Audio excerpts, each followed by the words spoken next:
Hello everyone, প্রায় বেশ কয়েকদিন পর চলে আসলাম আজকে আবার একটি ব্লগ ভিডিও নিয়ে। তো আস্তে আস্তে বুঝতে পারবেন এই ব্লগটি কি সম্পর্কিত হতে চলেছে। তো বলে নিয়ে আমাদের একটা ধর্মীয় একটা উৎসব নিয়ে এই ব্লগটি হবে। তো পার্ট বাই পার্ট সম্পূর্ণ রিচুয়ালসগুলোই আপনাদের সাথে শেয়ার করব।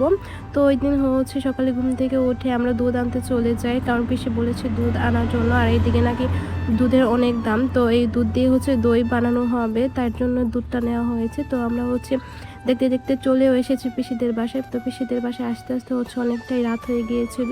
তো তারপরে আমরা একটু আড়াল বাজার এসেছিলাম একটা ওড়না কেনার জন্য। তো প্রায় অনেকগুলো দোকানে ঘুরেছি, কোনো দোকানে ওড়না পাইনি। তো শেষমেশে একটি দোকান থেকে ওড়না কিনেছিলাম। তার মধ্যেই আমার দাদা আবার আমার বোনকে কল করে বলছিল আমাদেরকে বাজারে ওয়েট করতে, সেও নাকি বাজারে আসবে।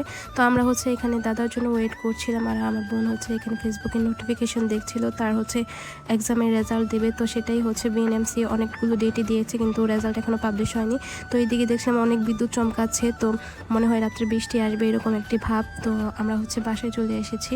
বাসায় চলে এসে সবাই মিলে মুড়ি মাখা করেছিলাম। তো সেই মুড়ি মাখাই খেয়েছিলাম। আর বাড়িতে অনেক মেহমান ছিল, ওই যে বললাম না বৃষ্টি আসবে আসবে ভাব, এই জন্য লোডশেডিং শুরু হয়ে গিয়েছে। তো বাজার থেকে মোমবাতি কিনে এনেছিলাম। তো মোমবাতিগুলো আমার বড়দি জ্বালিয়ে দিয়েছিল।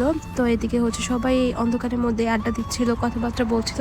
তো কারেন্ট আসার পর সবাই মিলে একসাথে খাওয়া দাওয়া করে নিচ্ছিল, যেহেতু কালকে পুজো আছে একটা, পুজো কি উৎসবের মতনই একটা স্নান আছে আমাদের, সেই স্নানে যেতে হবে। তো সেই স্নানের জন্য নিরামিষ খাবার খেতে হবে। তো পিসি এদিকে বেগুন ভাজি করেছিল, আলু সিদ্ধ করেছিল, আর একটা নিরামিষ ডাল রান্না করেছিল।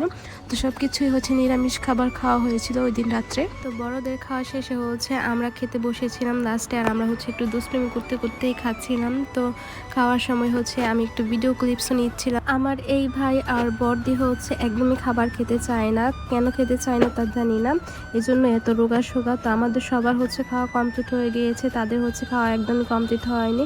তো যাই হোক, অনেক কষ্টে খাবারটা ফিনিশ করেছে।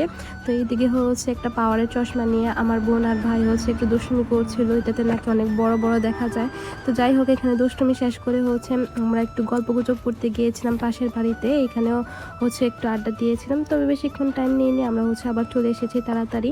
আর এইদিকে বাসায় এসে দেখি পিসি আর আমার বোনরা সবাই মিলে বিছানা রেডি করছে। তো এত মেহমান যেহেতু বাসায় এসেছে, তো সবার তো আর খাটে শোয়ার মতন ক্যাপাসিটি নেই, তাই জন্য আমরা ফ্লোরেই বিছানা করছিলাম। তো বিছানা করতে করতে এখানে পুরোনো একটা কাঁথা আমার ভাইয়ের কাছে চলে আসে। তো কাঁথাটা গায়ে নিতে গিয়ে দেখে যে কাঁথাটা ছিঁড়া বের হয়।